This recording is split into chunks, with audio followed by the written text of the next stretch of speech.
Cubane doing his damnedest to stay alive, goes in onto Wolf, helps come up with a kill as Crown picks that up, but the rest of Samsung, they're still limping their way back to the base. Hey everyone, Jatt here. This week on The Breakdown, I wanted to talk about winning games without reliable initiation. World champions SK Telecom T1 are masters of this. The vast majority of team compositions have some form of reliable initiation.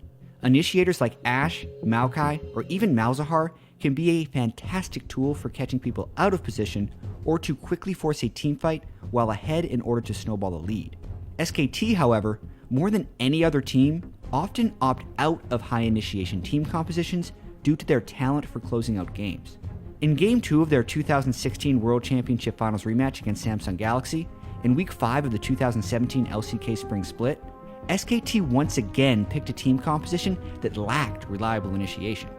And without that initiation, they still closed out the game, thanks to their ability to pressure the map, create plays off of map movements, and force fights around objectives.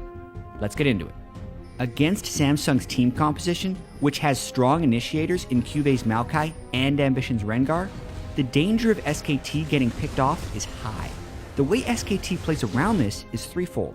They keep Samsung spread out with constant pressure in all three lanes, they keep deep wards to gain general knowledge of Samsung's positioning, and they also respond quickly to Samsung's aggression to prevent them from capitalizing on successful plays.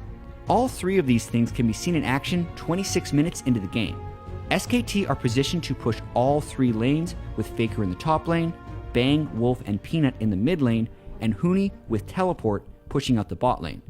SKT also have two wards inside Samsung's jungle in excellent spots. By placing wards in such high traffic areas, SKT increase their chances of spotting Samsung. Yet here, Samsung still make a good play.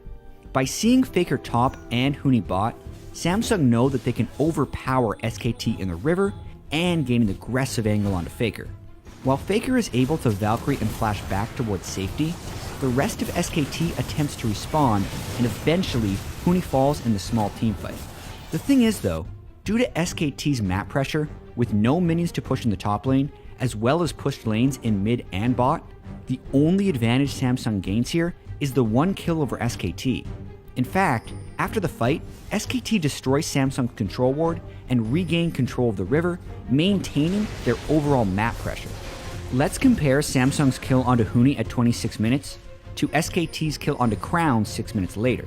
SKT spot Cubane's Maokai in the bot lane without teleport, trying to shove out a wave, as well as Stitch's Jhin and Wraith's Kale in the mid lane.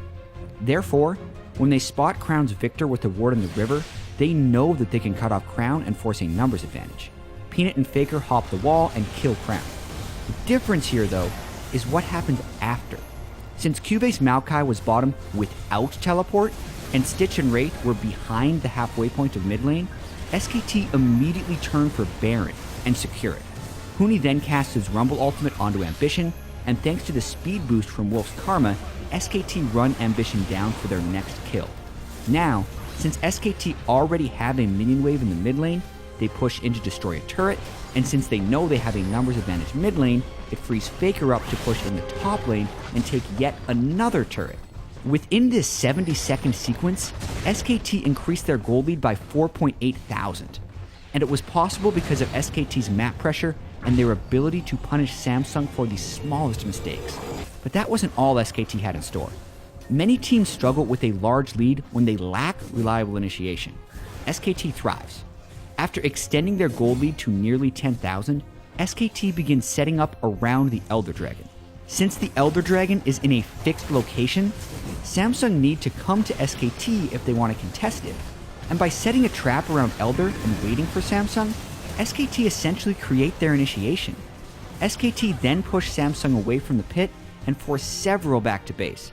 Ambition then tries to steal the Elder, which fails. And here, since Samsung is so close to SKT, and since SKT has such a substantial lead, SKT run down Samsung and pick up 3 kills during the chase. With the Elder Dragon kill into the teamfight win, SKT extended their lead, killed a Samsung inhibitor, and eventually went on to destroy Samsung's Nexus. All told, SKT played exactly to their win conditions, and performed so well that they made up for the weaknesses in their team comp. Despite having low initiation, they were still able to control the map, make plays, force objectives, and ultimately exert their will over Samsung. Games like this display SKT's excellent game knowledge, as well as serve as a reminder of why they were 3-time world champions. With their low initiation team composition and stellar play, SKT went on to win the series 2-0 and improve their 2017 LCK Spring Split record to 7-1.